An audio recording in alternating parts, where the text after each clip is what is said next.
မင်္ဂလာပါရှင်။ကျွန်မဒီဗီဒီယိုလေးမှာဆွေးနွေးသွားချင်တာကတော့ဗုဒ္ဓရဲ့ဂုဏ်တော်၉ပါးအကြောင်းကိုအခြေတဝန်းရှင်းပြသွားချင်ပါတယ်။ဘာလို့ဆိုလို့ရှိရင်ဒီဗီဒီယိုကိုကြည့်ရှုတဲ့လူငယ်တွေတကယ်ဗုဒ္ဓဘုံမှာယုံကြည်သက်ဝင်လာပြီးကြတော့အ내အတိတ်တွေကိုလေတိကျမှန်ကန်စွာ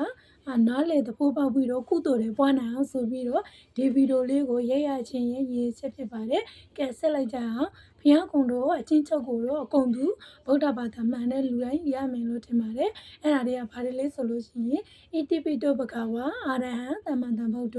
ဝိဇ္ဇာစရဏတမ္ပန္နောသုကရောလောကဝိတုအနုတ္တရောပုရိသဓမ္မတာရတိတတ္တဒေဝမနုဿနံဗုဒ္ဓဘဂဝါဆိုတဲ့ဂုဏ်တော်၉ပါးရှိတဲ့နဲ့ကအဲ့ဒီဂုဏ်တော်တွေရဲ့အ내အတိတ်ကိုဒီဗီဒီယိုလေးမှာတကယ်ကိုကုသိုလ်ပွားစေခြင်းနဲ့ရည်ချင်းနဲ့မျှဝေပေးခြင်းဖြစ်ပါတယ်။အာရဟံဆိုတာကကျမတို့ကိလေသာပူကင်းရဲ့ဉာဏ်ရတော်မူသောမြတ်စွာဘုရားလို့တပည့်ရပါတယ်။ကိလေသာတွေမရှိဘူးပေါ့နော်။ကိလေသာဆိုတာကလောဘဒေါသမောဟတွေမရှိဘူး။ဒီရှုပ်ပြရမယ်ဆိုလို့ချင်းအဲ့ဒါတွေလုံးဝကိုကင်းစင်တယ်အပြစ်ကင်းစင်တယ်လုံးဝကိုမရှိဘူး။အဲ့ဒါကိုအာရဟံရဲ့ဂုဏ်တော်ကိုခုနလေးကကြည့်လို့ချင်းပြခြင်းဖြစ်ပါတယ်။တမ္မာတဗုဒ္ဓဆိုတာကကြလို့ရှိရင်တရားအလုံးစုံကိုမိမိကိုယ်ပိုင်ဉာဏ်ဖြင့်သိတယ်ပေါ့နော်ဆရာမကူမိမိရဲ့ကိုယ်ပိုင်ဉာဏ်နဲ့မှန်ကန်စွာသိတော်မူသောမြတ်စွာဘုရားတမ္မာတဗုဒ္ဓရဲ့အ내တိတ်ဘုရားနာဝိဇ္ဇာဇာနာတမ္ပန္နောဝိဇ္ဇာဇာနာတမ္ပန္နောဆိုတာကကြလို့ရှိရင်မျက်လုံးနဲ့တူသောအတိညာဝိဇ္ဇာခြေထောက်နဲ့တူသောအကျင့်စေရနာတို့နဲ့ပြည့်စုံတော်မူသောမြတ်စွာဘုရားတုတ်ကတိုပြိုးသမျှလုံးစုံမှန်ကန်တော်မူသောမြတ်စွာဘုရားပေါ့နော်လောကဝိတုလောက၃ပါး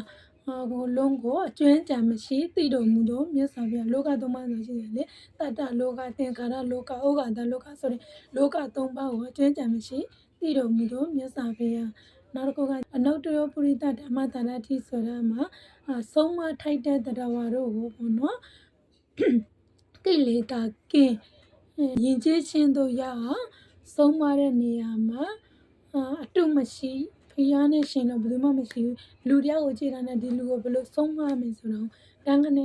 သူ့ရဲ့ဉာဏ်တော်နဲ့ကြည့်တယ်ဆုံးမတော်မူသောမြတ်စွာဘုရားပေါ့တတ္တတွေဝမနုဿနံဆိုတာကတန်တရားခရီးသွားတို့ရဲ့ရှေ့သားလမ်းပြခေါင်းဆောင်ကြီးဖြစ်တော်မူသောမြတ်စွာဘုရားဖျားမပွင့်ခင်ဘယ်သူမှနိဗ္ဗာန်ဆိုတဲ့အရာကိုမသိဘူးလေအဲဒါကြောင့်ဒီတတ္တဝါတွေမှန်သမျှတို့ရဲ့ရှေ့သားလမ်းပြခေါင်းဆောင်ဖြစ်တော်မူသောမြတ်စွာဘုရားဗုဒ္ဓရဲ့내တတိယကြလို့ရှိရင်သစ္စာ၄ပါးအမှန်တရားကိုကိုယ်တိုင်လေးသိသူတစ်ပါးတို့ကိုလေသိမြင်စေတော်မူသောမြတ်စွာဘုရားဟုတ်တယ်လေသစ္စာ၄ပါးမြတ်တရားကိုပိုင်ခြားထင်ဆိုတာအဲ့ဒါမှရှိတယ်မဟုတ်လားအဲသစ္စာ၄ပါးမြတ်တရားကိုကိုယ်တိုင်လေးသိကိုတယောက်တည်းသိတာမဟုတ်ဘူးသူတစ်ပါးတို့ကိုလေသိသူမြတ်စွာဘုရားတဲ့ပြုအပ်သောပါရမီအနန္တပါရမီအနန္တဆိုတာဘုရားပြဖို့အတွက်၄၀ရှင်တဲ့ကဘာသာတိုင်းဖြစ်ချက်ခေတဲ့ပါရမီအနန္တတို့ကကောင်းစာကုန်လုံးဤပြည့်စုံသောမြတ်စွာဘုရားတဲ့ဒီဟာကတော့ဗုဒ္ဓဂုဏ်တော်၉ပါးကိုအခြေတဝန်းရှင်းလင်းဖော်ပြသွားတာဖြစ်ပါတယ်။ကဲဒီဗီဒီယိုလေးကိုကြည့်ပြီးတော့ကျမတို့ရဲ့ဗုဒ္ဓကဘလို့ဂုဏ်တော်တွေဘလို့အစွမ်းတတ္တိတွေဘလို့အိတိပတ်တွေနဲ့ပြည့်စုံပြီးတော့